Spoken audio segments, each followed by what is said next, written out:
I never thought it could happen to me.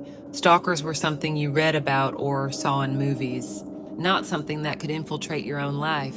But that's exactly what happened to me, and it turned my once peaceful existence into a living nightmare. It all began innocently enough. I was a single woman in my late 20s, living alone in a cozy apartment in the heart of the city. I had a good job, supportive friends, and a life that was generally drama-free. That all changed one evening when I noticed a strange man lingering near my building as I returned home from work. At first, I dismissed it as a coincidence. Maybe he lived in the same building, I thought. But as the days passed, I began to see him more frequently. He was always there, lurking in the shadows, watching my every move. It was as if he knew my schedule better than I did. My unease grew with each sighting, but I convinced myself I was just being paranoid. One night, as I was watching TV in my living room, I heard a soft tapping on my window. Startled, I jumped up and rushed to the window, but there was no one there. I tried to convince myself it was just the wind, but a sick feeling settled in my stomach. Something was terribly wrong. Over the next few weeks, the situation escalated. I started receiving anonymous letters in my mailbox. They were filled with unsettling details about my daily routine, my friends, and my family. It was clear that this person had been spying on me for a long time. The letters were always typed, making it impossible to determine the sender's identity. I showed them to the police, but they said there was little they could do without concrete evidence. My anxiety grew with each passing day. I became hypervigilant, constantly checking my locks and peering out my window. Sleep became a distant memory as I lay awake at night, listening for any sign of an intruder. My once peaceful apartment had become a prison. One evening, as I was coming home late from work, I heard footsteps behind me. I quickened my pace, my heart pounding in my chest. The footsteps grew closer, and I realized they were deliberate, echoing my every move. I turned the corner and sprinted towards my building. I ran to my apartment, locked the door, and called the police. They arrived quickly, but by the time they searched the building, the stalker had vanished without a trace. They promised to increase patrols in the area and urged me to stay vigilant. But the nightmare continued. The stalker grew bolder, leaving disturbing messages on my doorstep and vandalizing my car. He knew my every move, and I felt like a trapped animal.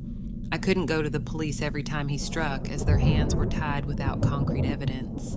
Desperation set in, and I decided to take matters into my own hands. I installed security cameras around my apartment and started documenting every incident. I reached out to a private investigator, hoping they could uncover the stalker's identity. As the investigator delved into the case, he uncovered a web of obsession that chilled me to the bone. It turned out that the stalker had been researching my life for months, collecting every piece of information he could find. He had photos of me at work, at home, and even with my friends. He had hacked into my social media accounts, gaining access to my private messages and photos. The investigator also discovered that the stalker had a history of similar behavior, targeting other women in the past. He had somehow managed to evade the law each time. It seemed like he was always one step ahead. The revelation filled me with dread, knowing that this person was not only fixated on me, but had successfully terrorized others before. I couldn't escape the feeling that he was always watching, waiting for the perfect moment to strike. One night I woke up to the sound of breaking glass. My heart raced as I grabbed my phone and dialed 911. I huddled in the corner of my bedroom, clutching a baseball bat, praying that the police would arrive in time. The stalker had finally crossed the line, and I feared for my life. When the police burst into my apartment, they found the stalker standing over my shattered window, a sinister smile on his face.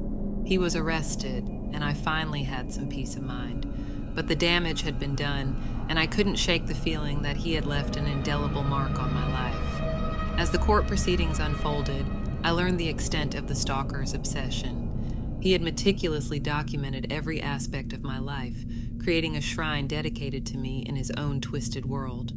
It was a horrifying glimpse into the mind of a man consumed by madness. The stalker was eventually convicted and sentenced to prison, but the scars he left behind would never fully heal. I moved to a new city, changed my name, and tried to rebuild my life. But the fear still lingered, a constant reminder that there are dark forces in the world that can shatter your sense of security in an instant. I wish I could say that I had completely escaped the shadow of my stalker, but the memories of that harrowing ordeal still haunt my dreams. I've learned to be more cautious, more aware of my surroundings, and more protective of my privacy. But I'll never forget the terror of those long, sleepless nights when I felt like prey in the sights of a relentless predator. The experience changed me forever, a reminder that the world is not always as safe as it seems, and that sometimes the monsters are all too real.